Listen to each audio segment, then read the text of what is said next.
जय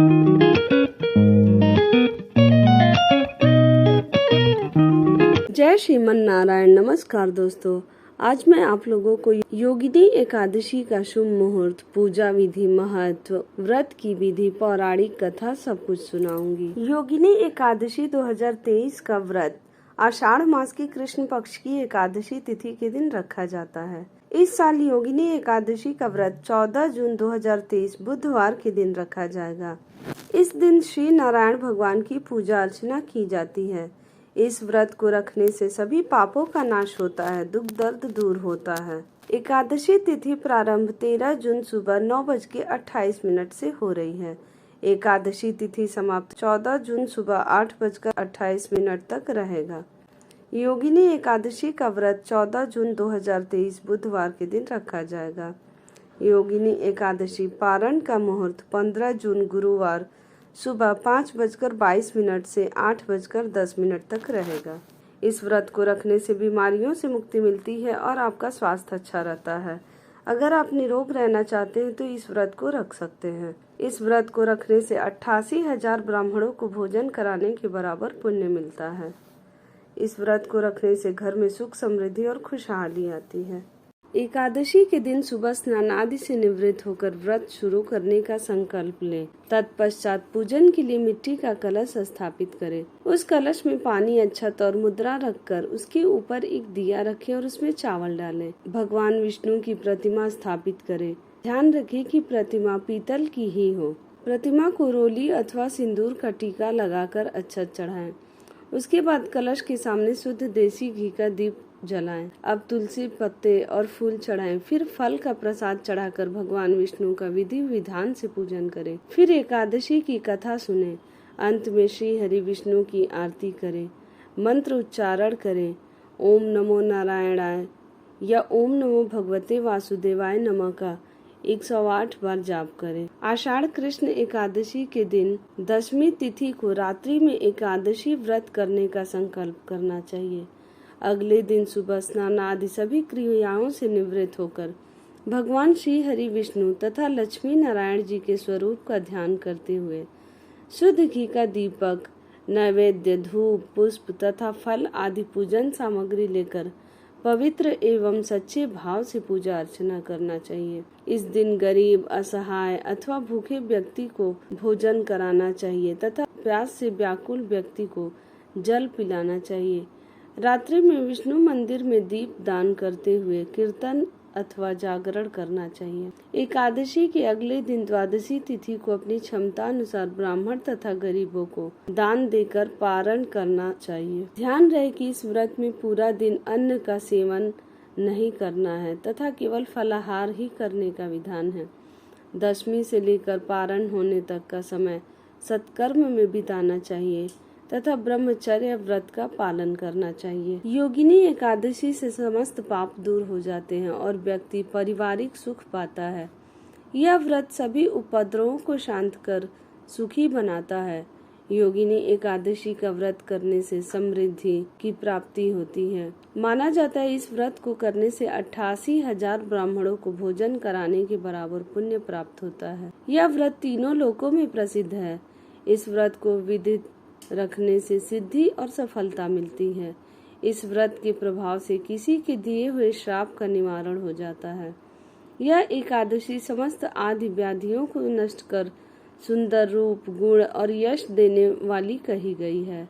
यह व्रत कल्पतरु के समान है तथा इस व्रत के प्रभाव से मनुष्य के सभी कष्टों का निवारण होता है। अब मैं आप लोगों को योगिनी एकादशी व्रत की पावन कथा सुनाने जा रही हूँ। बोलो जय श्रीमन नारायण। महाभारत काल की बात है। एक बार धर्मराज युधिष्ठिर ने भगवान श्री कृष्ण से कहा, हे त्रिलोकीनाथ, मैंने ज्येष्ठ माह के शुक्ल पक्ष की निर्जला एकादशी की कथा सुनी। अब आप कृपा करके आषाढ़ माह के कृष्ण पक्ष की एकादशी की कथा सुनाइए। इस एकादशी का नाम तथा महात्म्य क्या है, सो अब मुझे विस्तार पूर्वक बताएं। श्री कृष्ण ने कहा, हे पांडु पुत्र, आषाढ़ माह के कृष्ण पक्ष की एकादशी का नाम योगिनी एकादशी है। इसके व्रत से सभी पाप नष्ट हो जाते हैं। यह व्रत इस लोक में भोग तथा परलोक में मुक्ति देने वाला है। हे धर्मराज, यह एकादशी तीनों लोकों में प्रसिद्ध है। इसके व्रत से सभी पाप नष्ट हो जाते हैं। तुम्हें मैं पुराण में कही गई कथा सुनाता हूँ, ध्यान पूर्वक श्रवण करो। कुबेर नाम का एक राजा अलकापुरी नाम की नगरी में राज्य करता था। वह शिव भक्त था। उनका हेममाली नामक एक यक्ष सेवक था जो पूजा के लिए फूल लाया करता था। हेममाली की विशालाक्षी नाम की अति सुंदर स्त्री थी। एक दिन वह मानसरोवर से पुष्प लेकर आया, किंतु कामासक्त होने के कारण पुष्पों को रखकर अपनी स्त्री के साथ रमण करने लगा। इस भोग विलास में दोपहर हो गई। हेममाली की राह देखते देखते जब राजा कुबेर को दोपहर हो गई तो उसने क्रोध पूर्वक अपने सेवकों को आज्ञा दी कि तुम लोग जाकर पता लगाओ कि हेममाली अभी तक पुष्प लेकर क्यों नहीं आया। जब सेवकों ने उसका पता लगा लिया तो राजा के पास जाकर बताया, हे राजन, वह हेममाली अपनी स्त्री के साथ रमण कर रहा था। इस बात को सुनकर राजा कुबेर ने हेममाली को बुलाने की आज्ञा दी। डर से कांपता हुआ हेममाली राजा के सामने उपस्थित हुआ। उसे देखकर कुबेर को अत्यंत क्रोध आया और उसके होठ फड़फड़ाने लगे। राजा ने कहा, अरे अधम, तूने मेरे परम पूजनीय देवों को भी देव भगवान शिव जी का अपमान किया है। तुझे श्राप देता हूँ, तू स्त्री के वियोग में तड़पे और मृत्युलोक में जाकर कोढ़ी का जीवन व्यतीत करे। कुबेर के श्राप से वह तत्क्षण स्वर्ग से पृथ्वी पर आ गिरा और कोढ़ी हो गया। उसकी स्त्री भी उससे बिछड़ गई। मृत्युलोक में आकर उसने अनेक भयंकर कष्ट भोगे, किंतु शिव की कृपा से उसकी बुद्धि मलिन न हुई और उसे पूर्व जन्म की भी सुध रही। अनेक कष्टों को भोगता हुआ जब अपने पूर्व जन्म के कुकर्मों को याद करता हुआ वह हिमालय पर्वत की तरफ चल पड़ा। चलते चलते वह मार्कंडेय ऋषि के आश्रम में जा पहुंचा। वह ऋषि अत्यंत वृद्ध तपस्वी थे। वह दूसरे ब्रह्मा के समान प्रतीत हो रहे थे और उनका वह आश्रम ब्रह्मा की सभा के समान शोभा दे रहा था। ऋषि को देखकर हेममाली वहां गया और उन्हें प्रणाम करके उनके चरणों में गिर पड़ा। हेममाली को देखकर मार्कंडेय ऋषि ने कहा, तूने कौन से निष्क्रिय कर्म किए हैं जिससे तू कोढ़ी हुआ और भयानक कष्ट भोग रहा है। महर्षि की बात सुनकर हेममाली बोला, हे मुनि श्रेष्ठ, मैं राजा कुबेर का अनुचर था। मेरा नाम हेममाली है। मैं प्रतिदिन मानसरोवर से फूल लाकर शिव पूजा के समय कुबेर को दिया करता था।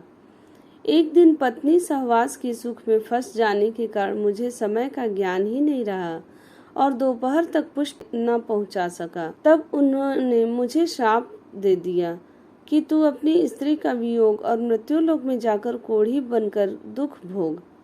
इस कारण मैं कोढ़ी हो गया हूँ तथा पृथ्वी पर आकर भयंकर कष्ट भोग रहा हूँ। अतः कृपा करके आप कोई ऐसा उपाय बतलाएं जिससे मेरी मुक्ति हो। मार्कंडेय ऋषि ने कहा, हेममाली, तूने मुझे सम्मुख सत्य वचन कहे हैं, इसलिए मैं तेरे उद्धार के लिए एक व्रत बताता हूँ। यदि तू आषाढ़ माह के कृष्ण पक्ष की योगिनी नामक एकादशी का विधान पूर्वक व्रत करेगा तो तेरे सभी पाप नष्ट हो जाएंगे। महर्षि के वचन सुन हेममाली अति प्रसन्न हुआ और उनके वचनों के अनुसार योगिनी एकादशी का विधान पूर्वक व्रत करने लगा। इस व्रत के प्रभाव से अपने पुराने स्वरूप में आ गया और अपनी स्त्री के साथ सुख पूर्वक रहने लगा। भगवान श्री कृष्ण ने कहा, हे राजन, इस योगिनी एकादशी की कथा का फल 88,000 ब्राह्मणों को भोजन कराने के बराबर है। इसके व्रत से सभी पाप नष्ट हो जाते हैं और अंत में मोक्ष प्राप्त करके प्राणी स्वर्ग का अधिकारी बनता है। बोलो जय श्रीमन नारायण। अगर आपको मेरी यह कथा अच्छी लगी हो तो मेरे चैनल को लाइक करें, सब्सक्राइब करें, शेयर करें और कमेंट में जय श्रीमन नारायण जरूर लिखें।